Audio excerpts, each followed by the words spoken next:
Hello, my name's Antonio and welcome to another Voice of the Voiceless, the series where we give a voice to young people trying to make the world a better place. So, last week we were talking to Daniel Cooper about the Students' Tenants Union, and this week we're with Rose from Transition Heathrow to talk about the housing crisis, squatting and the Grow Heathrow project.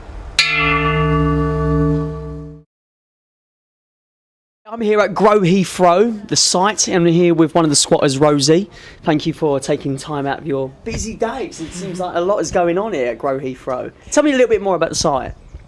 Well, so this site is called Grow Heathrow, but it's part of the bigger project Transition Heathrow, which is the whole kind of area in the wider community, and it's using the transition towns model, which is being used all over the world really, and it's about communities organising together to meet their needs. So it's based around the idea of peak oil and community. So peak oil being the idea that we're using resources unsustainably and we need to kind of change the way we're doing things, and community is in these things are really big and we can't do them by ourselves, so we have to get together and do them in groups. This site and the project in Heathrow is important because it's helping to stop the village of Sipson from being knocked down. So 700 homes will be knocked down to build the third runway.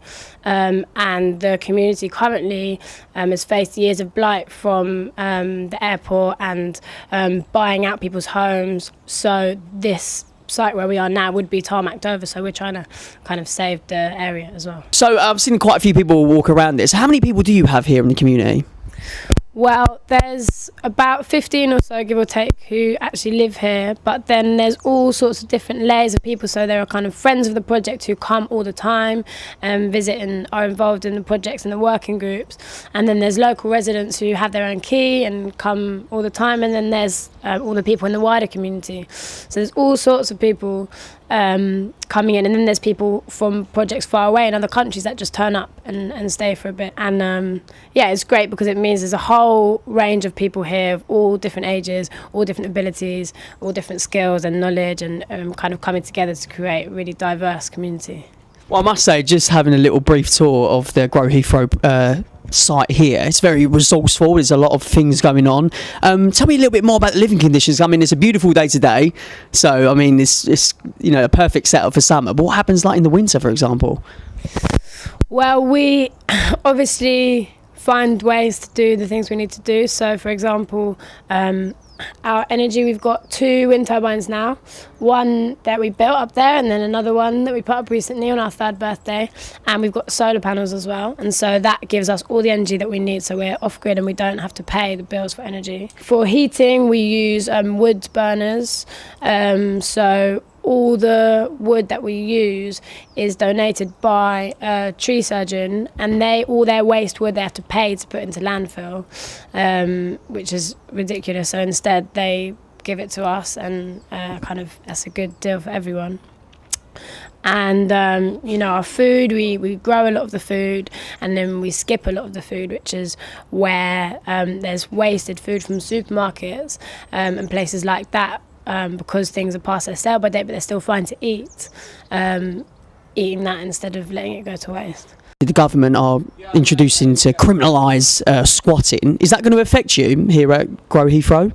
The new law doesn't affect us because the law is about residential properties and this isn't residential. Although we're not under threat of that, we are in the court process because this is a squat, and we are trying to negotiate with the owners to buy the land for a community land trust, but the negotiations have been quite hard, so we're currently waiting for a court update. Why do you think squatting is good and it's an ethical option for young people?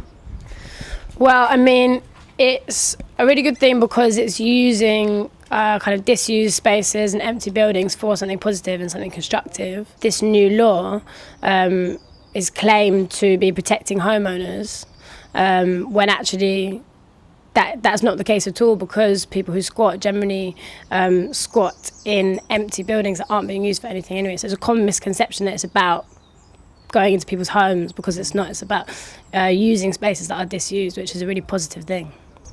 Brilliant. Well, thank you very much, Rosie, for talking to us today. It's very inspirational and I think you're doing a great job here, so congratulations. Thank you.